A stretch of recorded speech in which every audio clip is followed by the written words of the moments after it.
Daern, Chapter 2, Flashpoint, Part 1, Barry. "Little late to be talking about this, don't you think?" Peter said, turning to scowl at his longtime friend. Barry ignored him and pressed his argument. It was now or never. Walt had kept him busy all day with preparations for the raid into the village. Barry hadn't failed to notice that the tasks he were given were usually on the opposite end of the camp from Peter. Barry found this uncharacteristic display of tactics disturbing coming from Walt.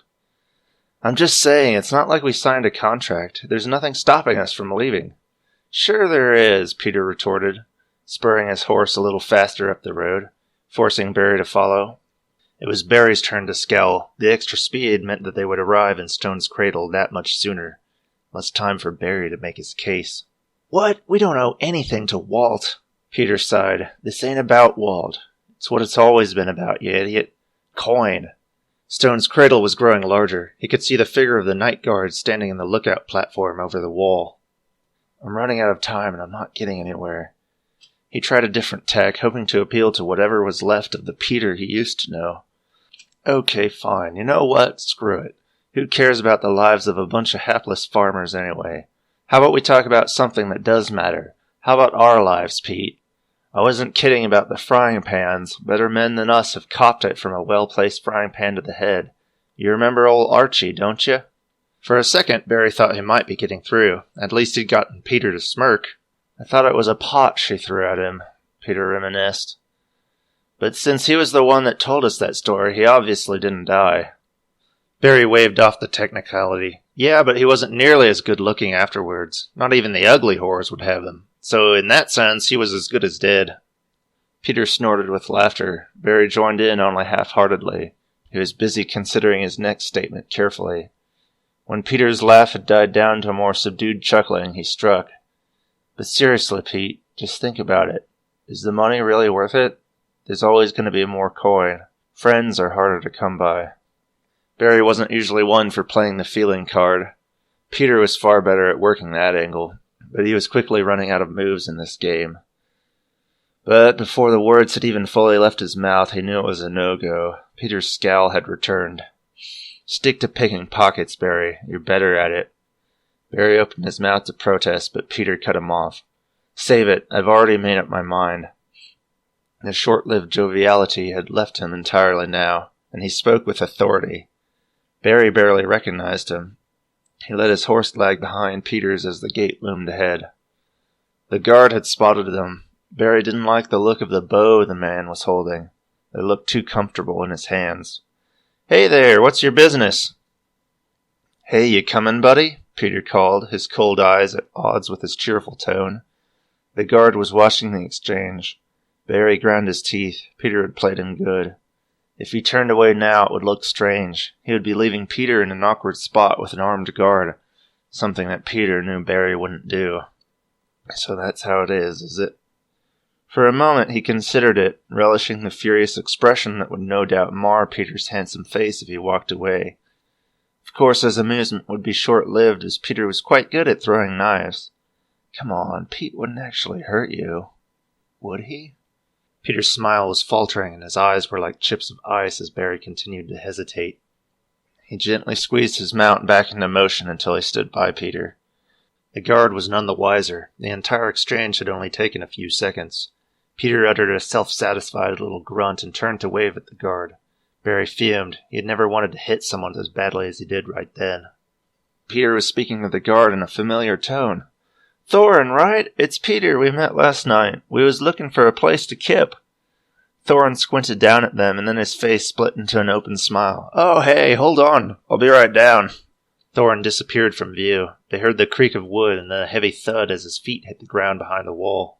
Peter's smile remained fixed on his face as though it had been painted on. Barry suddenly hated the way Peter managed to flash his freakishly straight teeth with every smile. They heard the beam that secured the gate being shifted aside. Peter flashed him a quick warning look that said quite plainly, "Let me do the talking." Finally, Thorin pushed open the gate. As he stood by to let them ride through, he kept up a string of commentary and questions. "We don't have what you'd call a proper inn, but Olga's usually got a corner or two to spare down at the bar, at least for a night. I take it you was able to find work? See, told you it wouldn't take long. Who's your friend?" Peter stopped inside, talking up the guard as though he'd known him all his life. Barry kept his face down and remained silent. Whether he liked it or not, the chance to turn back was gone. One wrong move now and the whole thing was over. Barry had no desire to find out if Thorin was as good a shot with his bow as Peter was with a knife. Peter had dismounted and was wrapping up the exchange. Barry mimicked him and slid off his mare's back. "Thanks, mate. Once we get paid, first round's on us, eh?" Peter said, clapping Thorin's shoulder. They moved on, leading their horses through the nearly silent village. The gate opened onto empty ground, clearly the village's marketplace. A few wooden produce stands, now empty, ringed the perimeter. Thorin closed the gate behind them. Barry watched out of the corner of his eye as he climbed back up the rickety old ladder that creaked under his muscled bulk. He noticed that a small bell was hanging from the roof of the lookout platform, as no doubt meant to be rung when assholes like themselves came calling. He wondered how many years had gone by between alarms. To their right was a small open stable. They got their horses secured and started across the marketplace. The bar that Thorin had mentioned was right across from the gate. Its bat-winged doors stood open, but at a time when the place should be roaring, only a faint feminine murmur emanated from it. It looked like Peter had been right. Aside from a few guards, most of the men seemed to have left for the fields and were apparently sleeping there. Peter leaned in, hissing in his ear, that tone of authority more pronounced than ever. He must really be enjoying this. "All right, your turn to listen to me. We're going into that bar and having a drink. Once the sun's fully covered, I'm going to leave, and you're going to follow me after 5 minutes. That should give you just enough time to figure out where your loyalties lie." Barry ground his teeth. "Got it." "Do you? Because let me make this clear for you. If you don't follow me out of that bar, I swear there will be one extra for the gate warden tonight." Despite his attempt to stay composed, Barry was shocked at what he was hearing. Some of it must have shown in his face because Peter continued in a placating tone. "Come on, Barry. I can't do this alone, and I need to know you're behind me, all right? By threatening me? If that's what it takes to get us both out of here alive." "Who are you two?" In the doorway of the bar stood a broad woman. Her ham-like arms were wrapped around an ample bosom. She could probably snap their necks as easily as a couple of twigs. This had to be Olga. She definitely looked like an Olga.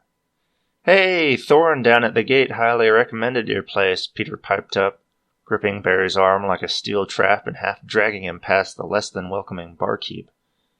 "He did he? Not much of a recommendation when it's the only tavern in town." She snorted and eyed them up and down. "What you here for?"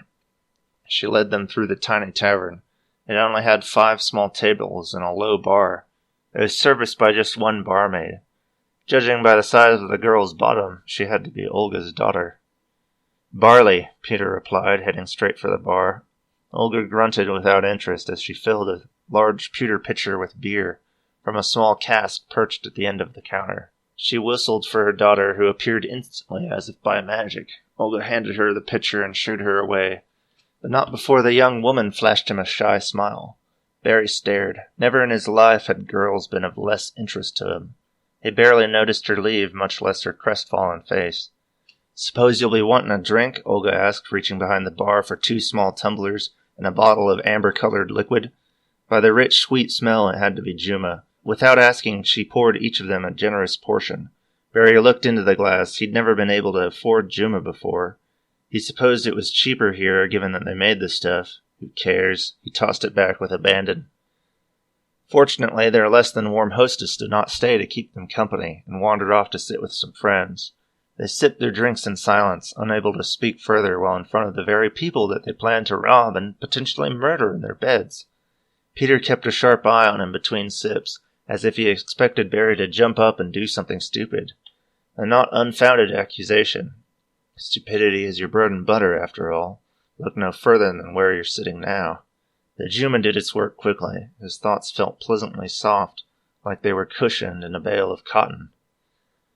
The sunlight coming through the windows behind them vanished. Olga Jr. flit between tables, lighting oil lamps. Soon the room was suffused with a dim glow. It was so peaceful it seemed impossible that in just a few minutes many of the patrons might be dead. Peter stood, placing his empty glass squarely in front of him. He turned to where Olga was sitting. "The privy?" Round back, Olga grunted, without even turning away from the gaggle of women. Peter squeezed Barry's arm and whispered, 5 minutes. I'll be counting. He left without a backwards look, and Barry was alone, truly alone for the first time in months. What the fuck am I gonna do? He swiveled on his stool and looked around as though an answer would miraculously be sitting in one of the chairs. Only 2 tables were occupied. The first by the group of women, all but one were smoking and drinking copious amounts of cheap beer, served to them by Olga Jr. They were giggling like schoolgirls over some local gossip, occasionally gesturing happily at the younger woman seated with them. The second table held an Enietto and a Velos. His stomach clenched at the sight of the Enietto. The last thing he needed was someone who could read his thoughts. Not that he'd understand much, considering that even you don't know what you're doing. Right now, the Enietto looked more likely to fall asleep than shred his mind to pieces. His head was resting on a hand, and he was staring blankly at the Velos, who was gesturing excitedly. 2 minutes left. He stared into the silty residue at the bottom of his tumbler. Juma was apparently not as good as tea leaves. Or there is no answer. He stood and placed his glass beside Peter's, turning it upside down so that the two mirrored each other. Peter's staying, and I'm leaving. That was the only answer, the only one that made the least bit of sense. He would do what he should have done weeks ago. Sorry, Pete, you're on your own. Barry glanced at the women, but they were too preoccupied with their conversation to pay him any attention. He began to inch toward the back door. He froze, however, when one of the women suddenly squealed with delight.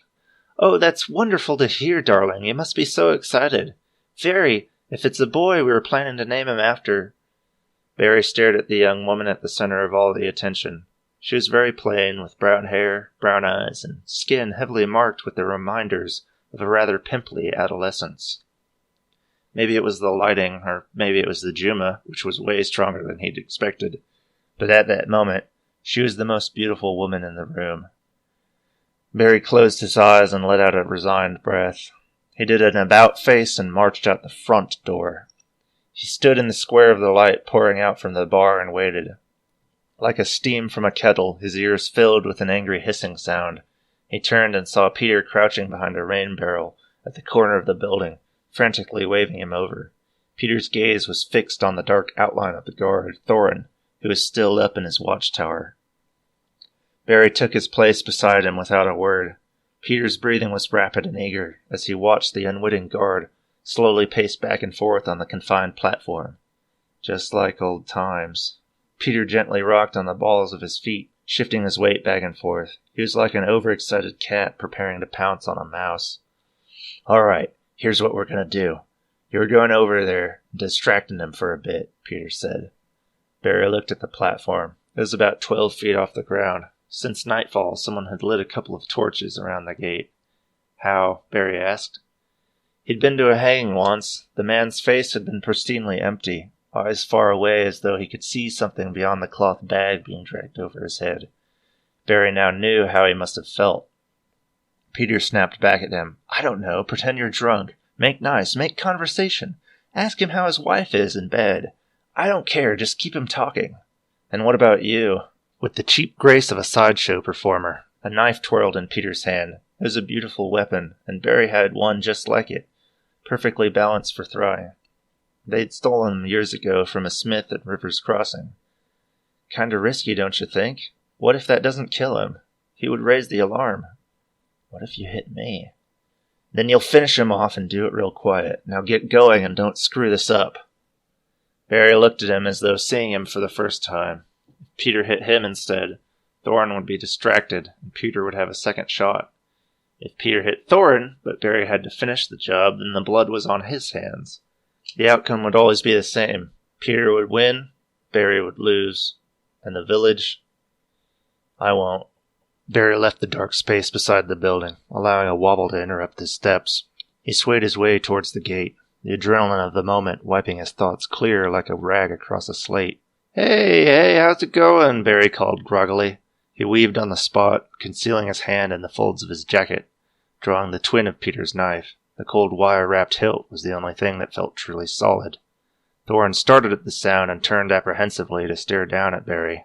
"You're Peter's friend, right? Hey, listen, why don't you go back in the bar, all right? Get Olga to bring you some food."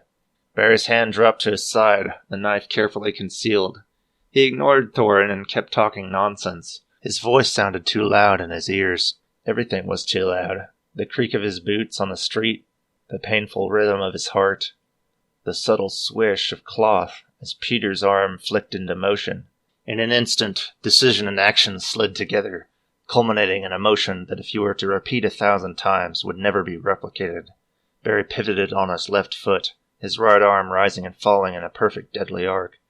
The knife left his hand, slicing through the air like a silver fish. A strangled cry of shock followed in its wake, as though the sound had been part of the knife all along, but had just been waiting to release it, like a pent-up breath. Peter's arm jerked as Barry's knife snagged his sleeve, causing him to drop his own blade. In the darkness, Peter's eyes burned into his with the feral hatred of an animal. "Ring the bell! Ring the bell, quick, before he—" Barry yelled as Peter tore the knife from his sleeve. Thorin need not have worried, however. Peter sought only to return the knife to its owner. It was only polite. Swish, thud. Barry stumbled backwards. The muscles of his abdomen rippled as they reluctantly accommodated the forges of steel now protruding from his body. He froze, gazing at the knife. That doesn't belong there. He grasped the sunken hilt and pulled. It left his side with a wet, slithering sound that revolted him. Distantly someone, or it could have been many people, were screaming, but in anger, pain, or terror he wasn't sure. "You bastard! You fucking bastard!" "Pete?" Peter's knife swung out of the darkness, the light of the torches reflecting off its gleaming edge. Barry stepped back instinctively, and the blade slid past his face. "Pete? You killed me?" Blood erupted from his wound, spraying the ground like a fountain as his adrenaline-filled muscles spasmed, releasing the torrent like water from a dam. The thick wool shirt clung to him as waves of blood poured down his side and hip. "Not yet," Peter snarled. The bandit lunged for him again. Barry ducked and danced nimbly away. The knife that had killed him, his only weapon, fell from his nerveless hand. Overhead, a bell was clanging furiously. In the chaos, it sounded weak and tinny. Barry's head was swimming as his brain tried to make sense of what was happening. He tripped and stumbled backwards to the ground, nearly knocking over one of the torches that lit the gate. It wobbled back and forth, and the harsh shadows swam over Peter. He bared his teeth like a rat and knocked over the torch with a savage cut. It fell sputtering to the ground, but quickly flared to new life. Hay from the stable littered the cobbles, and the flames snapped up the kindling, inching towards Barry's hand like a fiery snake. Barry crawled away from the spreading flames, dragging his legs like a wounded rabbit. The fire licked up the dry pine timbers of the palisade, biting into the wood. Peter's snarl became a twisted smile as the flames rose higher. "Looks like there's going to be a party after all." Peter's final words were cut off. He was gagging on his own blood, clutching helplessly at the shaft of an arrow that had ripped through his throat. He collapsed to the ground. Above them stood Thorin, holding his bow. Thorin slid down the ladder, nearly landing on Peter's body. He grabbed Barry by the arms, dragging him away from the fire. Barry's blood left a red smear across the cobbles.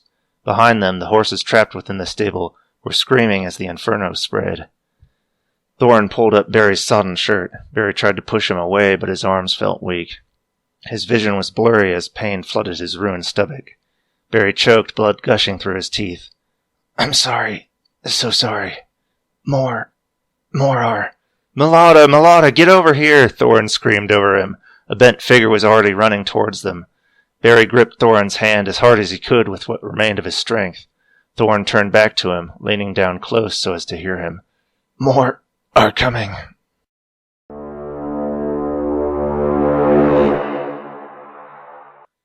Thanks for listening to Daern, a story in progress. If you enjoyed it, please leave a like. And if you really enjoyed it, consider donating through Patreon. Any amount will go a long way towards helping us bring more content to you. Links to our Patreon and our website are in the description. See you next week, and have a good one.